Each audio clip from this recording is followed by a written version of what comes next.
What is with YouTubers thinking that they can just scam their audiences out of their money? They're already rich and successful. What do they need to scam people for? Is it just a power trip? Is YouTube just not paying them enough? Do they really believe they won't get caught? I genuinely do not understand, and I don't know about you, but I'm honestly sick of it. Seriously, it happens so often that I had a really hard time narrowing this list down. So here they are, I guess. The top 6 most amazingly talented scammers of YouTube. Cole Kerrigan. Let's kick things off with a bang, shall we? Cole Kerrigan is one of those YouTubers I feel like everyone kind of forgets about until he finds himself in another scandal, and then we're all forced to remember he exists all over again. He's certainly used to having his name dragged through the mud over petty drama anyway. I honestly think he enjoys the attention it brings him. I mean, he is pretty desperate for it. But while Cole is no stranger to controversy, the people he's up against are rarely his own audience. Usually, he's too busy starting fights with other influencers to really care about the people who watch his content. However, that all changed when Cole announced on his Instagram story that he would be doing promos for his followers and giving them public shoutouts. Ah, don't you just love big influencers helping out smaller accounts? Wait, no, we're talking about Cole here. Obviously, he was going to charge them for his time. Getting a personalized shout out from Cole Kerrigan was going to cost you close to $100 American dollars. That's right, $100 for this man to say your name and do that fake influencer smile like everyone living in LA seems to have mastered. I wonder, are there online courses for this kind of thing? Because every beauty influencer seems to have the exact same smile and like tone of voice for that matter. Maybe they just all go to the same doctor? I'm just kidding. Or am I? Anyways, back to Cole. Soon, screenshots started surfacing of Cole asking these people to list the payments as family and friends instead of business, meaning that he wouldn't have to pay taxes on any of the money that he was making. What is it with rich people and avoiding their taxes? And on top of all that, some people paid over $300 for a shout out from him and got nothing in response. No shoutouts, no promos, no nada. And when they tried calling him out on Twitter, he straight up blocked them. Real classy there, Cole. Gabby Hanna and Tana Mongeau. Without a doubt, Gabby Hanna and Tana Mongeau are 2 of the most controversial people on the entire internet. Of course, teaming up together to promote a shady makeup website was only going to end in complete disaster. You'd think they would have some kind of PR team to tell them it was a bad idea, but I guess not. Back in 2018, they started promoting a company called Kenza Cosmetics, which promised high-quality items at an affordable price. But, well, we all know how that promise usually ends. Looking at you, Jaclyn Hill, and your entire beauty line scandal and it being a complete mess with people fighting hair, metal, plastic, and all sorts of other stuff with their makeup! Sorry, I get heated there. My gosh, I'm gonna need to drink of water. Both Gabby and Tana were promoting a set of makeup brushes that were, apparently, completely free to their millions of followers. The only thing anyone had to pay for was the shipping. So the brushes weren't really free. The customers still had to pay with money for the product. Do they not know what free means? Problems started popping up almost immediately because people were buying these free brushes and then not getting them. And on the rare occasions where they did get it, the quality was so bad that they were basically unusable. Gabby went on to defend herself by saying that her audience should manage your expectations.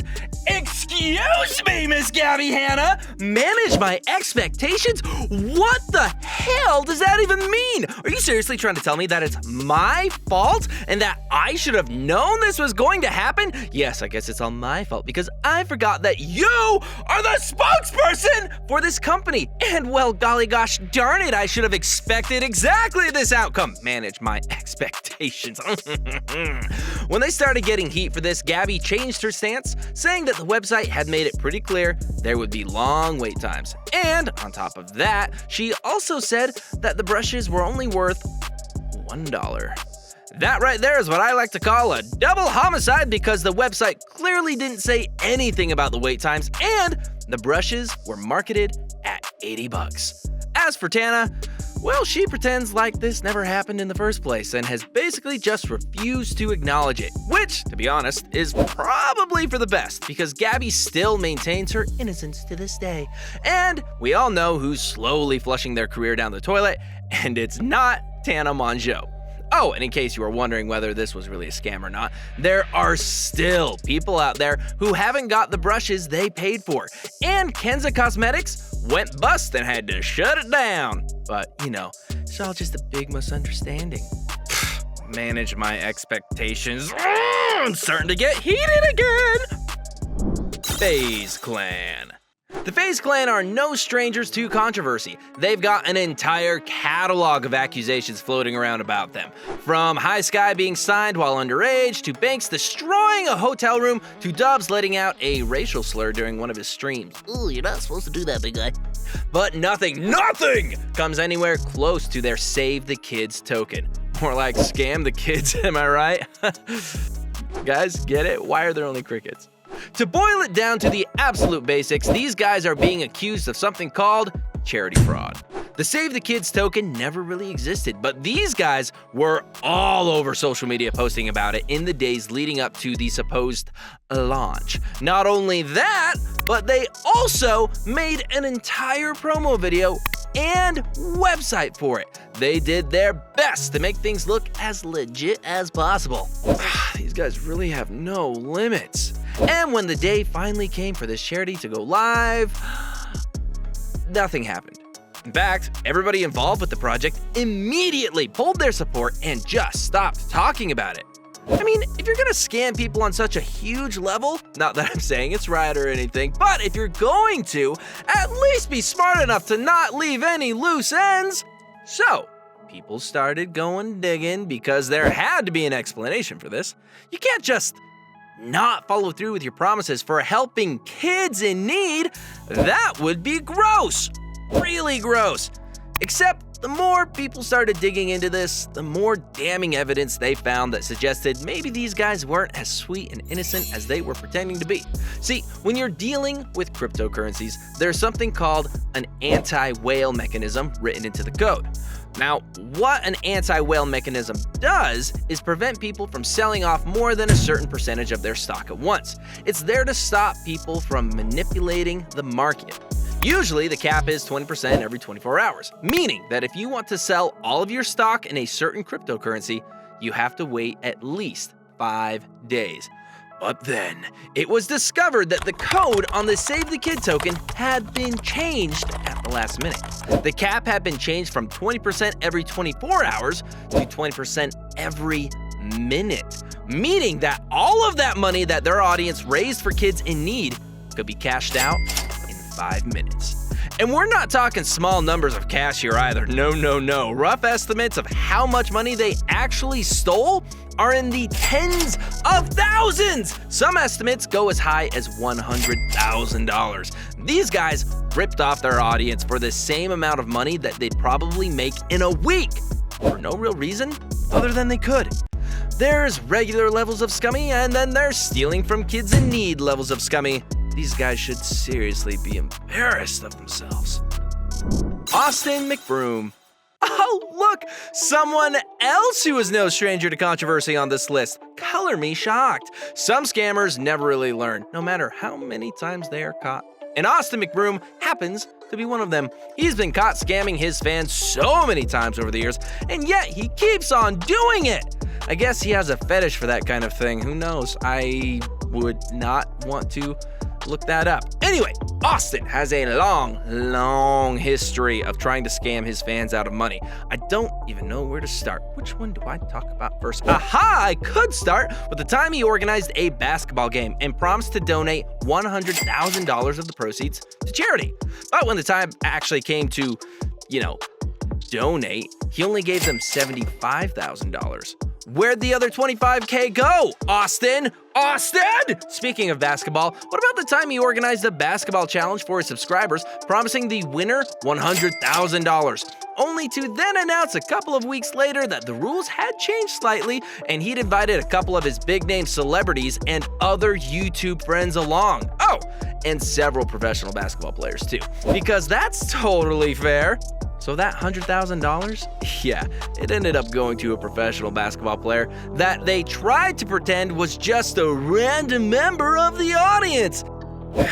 At this point, I'm starting to feel like there never really was any money, and he just did it for views. I could also talk about his How I Became a Millionaire course, where he only gave his fans 24 hours to sign up. I don't know about you, but that kind of seems sus to me. Plus, his audience is mostly kids, and the gold tier option costs $50 a month. Call me crazy, but if an 8-year-old already has that kind of money just sitting around, then they don't need a course on how to become rich. And the worst of them all, allegations are coming out against him saying that he still hasn't paid some of the people that took part in the Battle of the Platforms boxing match, including Austin's biggest rival, Bryce Hall. On an episode of BFF's podcast, Josh Richards claimed that, from what I know, and I haven't got to actually talk to Bryce, I guess, yet, but since after the fight has happened, all the reports have said that no one's gotten paid. And that's not even all the accusations against him. The fact that this man still has any kind of platform is absolutely insane to me. Please, stop giving him views. I'm begging you. Karma's clearly had enough of his BS, though, because he just got sued for a cool $100 million. And you know, I doubt the money he scammed is going to be much help. That just feels really good to say. Kayla Massa. Kayla Massa might not be as big of a name as some of the others on this list, but do not let that fool you. She's just as bad as everyone else. Back in 2018, Kayla was a moderately successful YouTuber with just over 100,000 subscribers and over 300,000 followers on Instagram. This is why people believed her when she posted on her Instagram story that she had a way for all of her followers to earn $7,000. All they had to do was give her their credit card and bank details. I mean, if some influencer that I'm following asks for my credit card details, I'm gonna run and block them straight away. I honestly don't know how people fell for it. Yeah, so Kayla ended up stealing close to $1.5 million. Turns out she apparently had a whole little system worked out where she and her friends would recruit people over Instagram. They'd ask their victims to empty out their bank accounts beforehand and then cash in a bunch of phony checks. Once the checks were cleared and the money became available, they'd withdraw the cash, usually leaving the account overdrawn, and then immediately block contact with the victim. For a while, it seemed like maybe she was gonna get away with it. Her fans had literally given her all of the information she needed. It wasn't like she was using a fake card or anything, so from an outside perspective, it looked pretty legit. And if anyone did try to call her out for it, it was super hard because she always deleted any incriminating messages or blocked the person she was stealing from. Oops, better delete that. But here's some genuinely good news. Kayla didn't get away with it. She was arrested at the start of 2020 on charges of conspiracy to commit bank and wire fraud, which is just a fancy way of saying she was stealing other people's money and keeping it for herself. And the investigation found that out of the 45 people she managed to trick into handing over their bank information, 30 of them were minors. 30! What? So here's some advice from me to you kids. Never give someone your bank information unless you know without a shadow of a doubt that it's legit. Individual people asking for this kind of info on the internet are never looking out for you. There haven't been any updates on this case since February 2020, so it's hard to say exactly what's been going on, but she hasn't updated her YouTube channel in over a year, so maybe that means she really is gone for good. We can only hope. And that's our list of 6 YouTubers who scam their fans. Which scam do you think is the worst? Have you ever almost fallen for one of these? Did you all the way fall for one of these? Did we miss anyone off our list? Let us know in the comments below.